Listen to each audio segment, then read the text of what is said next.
मुसलमान जहाँ चला जाएगा वहीं पे सारा बेड़ा गर्क कर देगा। हाँ, ये ऐसा भी है, मुसलमान के बिना, ईमान के बिना कुछ है ही नहीं। जहाँ मुसलमान चला गया वहीं बेड़ा गर्क कर देगा। जहाँ चला गया, जहाँ जाएगा बेड़ा गर्क करेगा, मतलब समझे? जहाँ जाएगा वहीं के पे मुसलमान ईमान का सारा बेड़ा गर्क कर देगा। हिंदुस्तान का बिल्कुल बेड़ा गर्क हो जाएगा। हिंदुस्तान का बेड़ा गर्क कर देगा, मतलब समझे नहीं, बर्बाद कर देगा, बर्बाद हो जाएगा। संशोधन बिल स्वीकार नहीं। नहीं, बिल्कुल स्वीकार नहीं है, हमें बिल्कुल स्वीकार नहीं है। हम विरोध कर रहे हैं, आज भी कर रहे हैं, मरते दम तक करते रहेंगे। अगर जलियांवाला बाग भूल गए हैं तो फिर से याद कर ले, जलियांवाला बाग बोलो। वो गोरे थे या काले हैं, बस। मौलाना मदनी कह रहे हैं हम कुर्बानी देने के लिए तैयार हैं, लेकिन संशोधन बिल स्वीकार नहीं करेंगे। बिल्कुल नहीं करेंगे, नहीं करेंगे, नहीं, बिल्कुल नहीं। हम लोग के क्यों रास्ता निकाला जा रहा है? ये तो लड़ने वाला और भिड़ने वाली बात कर रहा है वो। मैं कुछ नहीं कहूँगा, अब कहूँगा तो बीजेपी की सरकार में क्या कह सकता हूँ यार। वही साहब जिसकी लाठी उसकी बस। वक्फ बोर्ड किसकी, हमारी है ना, इसका फैसला हम करेंगे या सरकार करेगी? अगर संशोधन बिल सरकार ला रही है तो विरोध क्यों? अगर उसको कंट्रोल करने वाला अगर कोई और आ जाएगा, ये हमारे घर का मामला है, हम फिर इसमें डीएम को क्यों लाएं या सरकार क्यों आएगी इसमें? 2014 से पहले कभी ये लागू हुआ था जो बिल निकाल लें? अब 2014 से पहले कभी लागू हुआ था ये बिल जो आज निकाल? अब समस्या क्यों हो रही है? मुसलमानों से हो रही है क्या समस्या? ये हम लोगों की कमी है जो चुन लेते मोदी को। मोदी को नहीं चुनना चाहिए जी।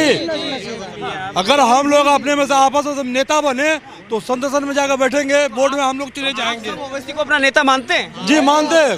असदुद्दीन ओवैसी जिस वक्फ बोर्ड के हित में आवाज उठाने की बात कह रहे हैं, उन्हीं पर सबसे ज्यादा वक्फ की जमीन कब्जाने का आरोप है।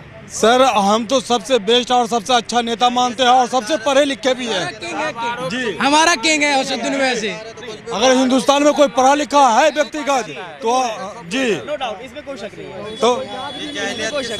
तो अब उसके बारे में क्या कहना? उसके बारे में तो नारे तकबीर लगा दिए हम लोग भाई। हाँ, हम लोग उसके बातों में हर तरह से खुश हैं। मौलाना मदनी कह रहे हैं हम कुर्बानी देने के लिए तैयार हैं, लेकिन संशोधन बिल स्वीकार नहीं करेंगे। बिल्कुल नहीं करेंगे, नहीं करेंगे, नहीं, बिल्कुल नहीं। हिंदुस्तान आज़ाद देश है, हम सबों के लिए आज़ाद है।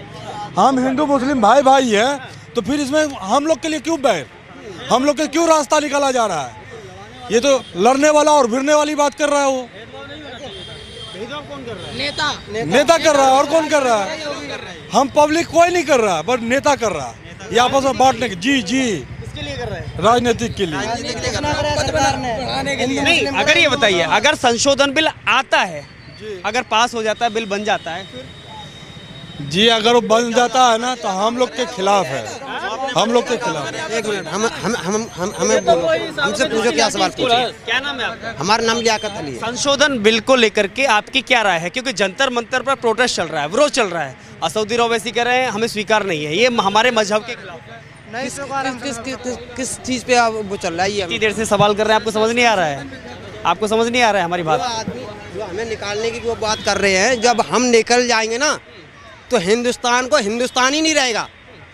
मुसलमान जो निकल जाएगा, मुसलमान जहाँ चला जाएगा वहीं पे सारा बेड़ा गर्क कर देगा। हाँ, ये ऐसा भी है, मुसलमान के बिना, ईमान के बिना कुछ है ही नहीं। जहाँ मुसलमान चला गया वहीं बेड़ा गर्क कर देगा। जहाँ चला गया, जहाँ जाएगा बेड़ा गर्क करेगा, मतलब समझे? जहाँ जाएगा वहीं के पे मुसलमान ईमान का सारा बेड़ा गर्क कर देगा। हिंदुस्तान को बिल्कुल बेड़ा गर्क हो जाएगा। हिंदुस्तान का बेड़ा गर्क कर देगा, मतलब समझे नहीं, बर्बाद कर देगा, बर्बाद हो जाएगा। ईमान नहीं है, जहाँ ईमान नहीं है, जहाँ हित प्रेम नहीं है, प्रेम नहीं है, तो वहाँ तो बेड़ा गर्क हो जाएगा। मुसलमान जब मुसलमान जहाँ जाता है वहाँ आबाद करता है, आबाद करता या बर्बाद करता है। मुसलमान जहाँ जाता है वहाँ आबाद करता है। मुसलमान जाता है जहाँ ईमान जाता है वहाँ बर्बाद हो जाता है। जहाँ ईमान निकल जाता है हिंदुस्तान बर्बाद हो जाएगा। जो मुसलमान पहले सवाल सुनिए, एक मिनट, सवाल सुनिए। वक्फ बोर्ड को लेकर के सवाल है। वक्फ बोर्ड संशोधन बिल अगर सरकार ला रही है, आपत्ति क्या है? ये तो हमें नहीं मालूम ये क्या आपत्ति। ये आपत्ति जिनको होगी वो बताएगा क्या आपत्ति है, किस आपको आपत्ति नहीं है? हमें निकाला जाएगा। जब जिसको निकाला जाएगा वो उससे आपत्ति हो जाएगी, खुद मालूम पड़ जाएगा। आपके घर में कोई और घुसा तो आपको कैसे लगेगा? आपके घर में अगर मैं कब्जा कर लूँ तो कैसे लगेगा? बताइए। आपके घर पे अगर कोई कब्जा कर ले तो आपको कैसे लगेगा? एक बात बताइए, मेरे कोई औलाद नहीं है और मैं मरने से पहले अपनी प्रॉपर्टी मस्जिद के नाम कर गया तो बाप को दे दी, उसका सवाब मुझे मिलेगा जब क़यामत का। अब इसका क्या मतलब है? कभी इसका कागज मेरे पास है और नहीं है तो इन पे नहीं है, इसको मेरे हवाले करो। ऐसे कैसे कर देंगे हवाले हम? बस जमीन के कागज नहीं है। जमीन के कागज मतलब कागज़ के मतलब ये है कि मैं अपनी प्रॉपर्टी वक़्फ को दे गया अपने एक ज़माने के लिए कि मुझे सवाब मिलेगा, पुण्य मिलेगा। अब वो कह रहा है कि वो नहीं